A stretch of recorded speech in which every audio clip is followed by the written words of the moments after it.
Because humanity has brought climate change, pandemics, and war to Earth, the planet has become uninhabitable. The ruling elite escapes as soon as they can and settle on the Kepler-209 space colony. Over time, the colony acquires modern technology and space travel, but they have become infertile due to the heavy radiation there. 2 generations later, the Ulysses project has started to find out whether it is possible to return to Earth. However, the first mission is lost shortly after landing. Sometime later, they send a second ship called Ulysses 2 with astronauts Louise, Tucker, and Holden. Unfortunately, entering the atmosphere turns out to be rougher than expected and the space capsule crash lands on a tidal flat near a weather beacon that broadcasts telemetry data back to Kepler. After swimming to the shore with all her strength in order to survive, Louise looks for her partners.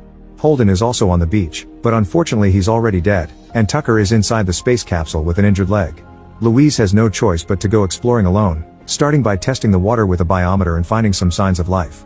After finding some sort of chelicerata, Louise comes across a jellyfish-like animal, and when she tries to take a sample for testing, the creature suddenly stings her wrist. Luckily, Louise has a medical kit and immediately squirts some medical spray on the wound before putting the sample in her red bag. At that moment, Tucker tells her that a storm is coming, and Louise loses her visibility when a thick fog surrounds her, so Tucker climbs out of the capsule and shoots up a flare. Following the light, Louise slowly begins making her way back to the shuttle, unaware that a mysterious man also saw the flare. He gets to the shuttle first and attacks Tucker, who defends himself with the flare gun and scares him away. By the time Louise finally crosses the fog, she finds out that Tucker and the shuttle have been taken somewhere else. She can hear Tucker yelling for help, so she uses the scope on her gun and notices a group of people dragging her shuttle. Suddenly another group attacks her from behind and Louise loses consciousness. Sometime later, Louise and Tucker wake up in a large pit of water, and they're shocked to find there are survivors closing the lid. Seeing Tucker's injuries getting worse, Louise climbs up and through a hole she asks for medical supplies, but it is too slippery and she falls. At that moment a rope is thrown down by a mysterious figure, and Louise finally climbs out to find a whole community of fertile humans known as the Muds. Louise can't believe she's seeing children again. Unfortunately she doesn't understand their language and she gets dragged away as the Muds use gestures to ask her to help the man whose face was injured by Tucker's flare. Louise tries to explain she needs her supplies and finally Narvik shows up. She knows how to speak English and takes Louise to her shuttle. Finding the medical tools is easy, but Louise also notices that someone has removed all the technology from the ship. When she hesitates to move, she's pushed to the ground and asked to behave. Afterward Louise heals the injured man with the spray, using the chance to hide some medical supplies in her clothes. She also notices someone has her red bag, knowing the biometer is inside. When she's thrown back in the pit, she gives Tucker medicine while telling him about all the kids and babies she saw. Since their ship is broken, she believes that they must find the biometer and use it to call for help. However, Tucker knows his injuries are bad and he won't make it, so he takes a solution that he stores in his army tag necklace and ends things for himself. Feeling lonely now, Louise begins thinking about her childhood. Her father Blake had also been an astronaut and he was lost with the first mission.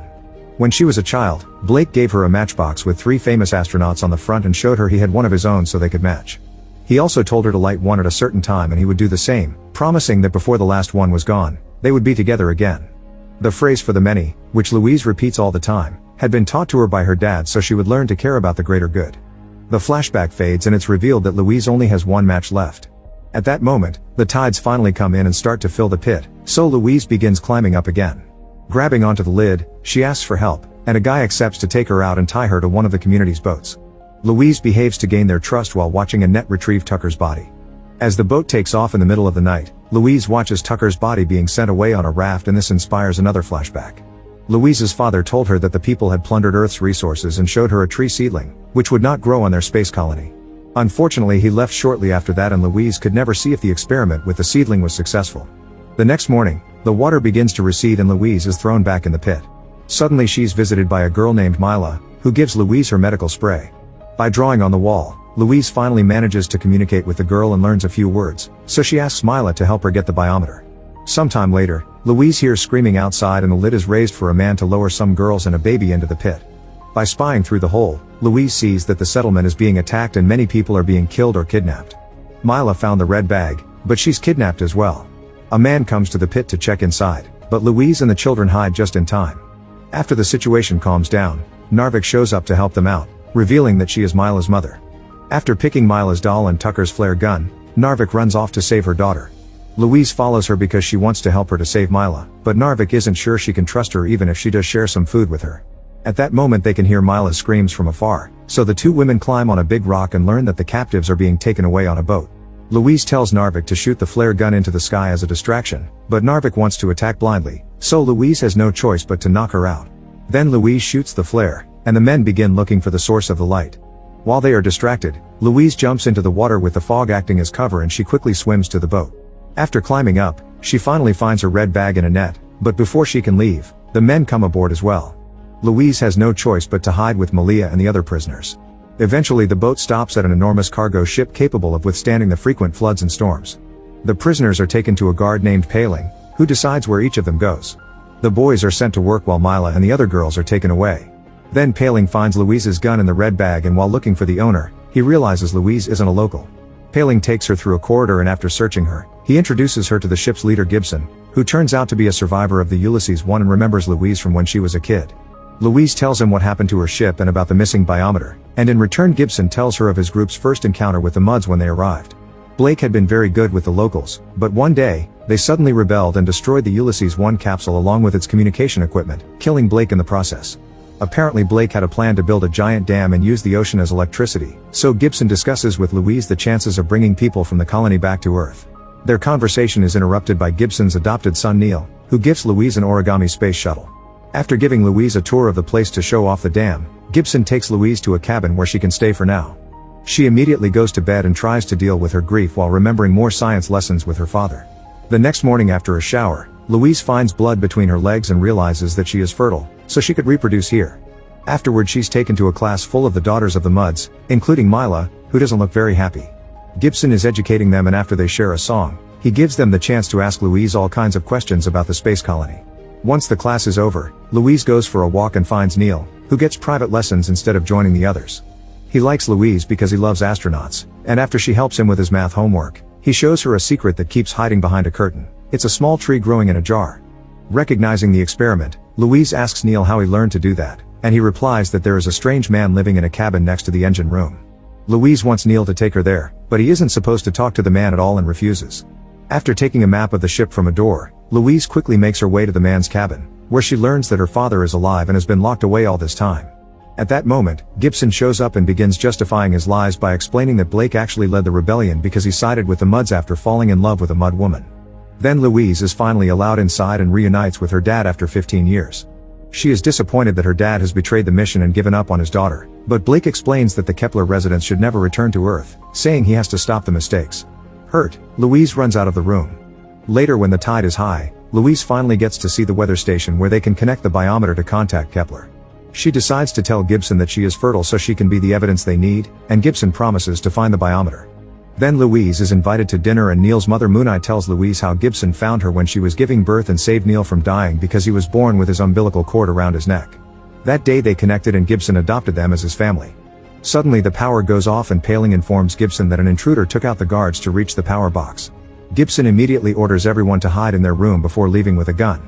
Louise takes a corridor to return to her cabin only to be caught by the intruder, who holds a knife to Louise's throat and hurts her. It's then revealed that the intruder is Narvik, who is looking for her daughter.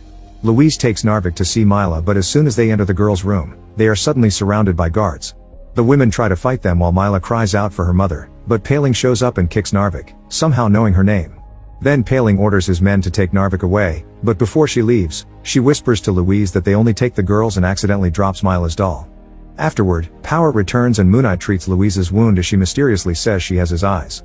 Louise looks at the posters on the wall and notices they're all photos of girls and pregnancies.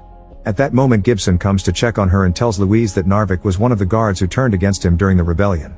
They discuss the situation and Louise finally discovers that the girls are being held captive for Gibson's future breeding plans. Louise is disgusted but pretends to be Gibson's ally to avoid being arrested too. Suddenly Paling comes in with the red bag, but when Gibson opens it, the biometer isn't inside. He sends Louise away and tells Paling to keep an eye on her before turning to his son, who shows him a doll he found. Gibson then notices that the biometer is inside the doll. When she returns to her room, Louise hears a noise and finds Mila hiding in her closet, but Paling suddenly knocks on her door and forces his way in because he heard a kid is missing. He looks around quickly and doesn't find Mila, but instead of leaving, he begins hitting on Louise, not caring about her turning him down. After some struggle, he pushes her against the wall, but before he can take advantage of her, he hears a noise coming from the closet. Paling moves to investigate, but Louise rushes to him and distracts him with a kiss. Suddenly Paling starts shaking and falls to the ground as he dies because Louise slipped into his mouth the poison capsule from her army tag necklace. Afterward, Louise takes Paling's weapon and together with Mila, begins sneaking around the ship. When they encounter a guard, Mila distracts him and Louise knocks him out from behind.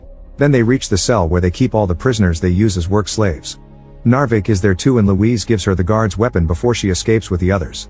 While the prisoners rescue the girls, Louise goes to find Blake, who shows her something at the window. It turns out Gibson is going to the weather station with Neil and Moon Eye, which is weird because he never leaves the ship.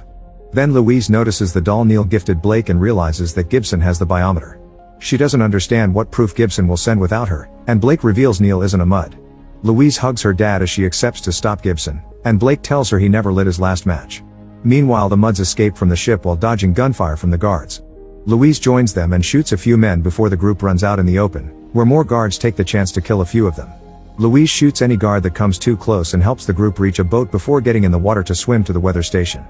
Gibson has taken Neil's blood and is about to send the message, but Louise reveals herself and threatens him with her weapon. Gibson responds by pointing his gun at Neil, revealing that he's Blake's son and therefore her half-brother. Moon Eye tries to defend her son, but Gibson simply shoots her in the head. Louise lowers her weapon to save Neil from the same fate, and Gibson immediately sends the data to Kepler using the biometer. Since he's distracted, Louise uses the chance to tackle him into the water, then she strangles and drowns Gibson, almost drowning herself in the process. Fortunately, Narvik rescues her and manages to revive her with CPR. Louise and Blake rejoin the muds, and all of them set out on a tugboat. Neil is grieving his mother's death, so Louise goes to talk to him and gives him her matchbox as a sign of hope. Moments later, a group of children are playing around back in the settlement and get scared when they see figures in the fog. However, they perk up when they realize it's their kidnapped parents who are finally free from Gibson's control.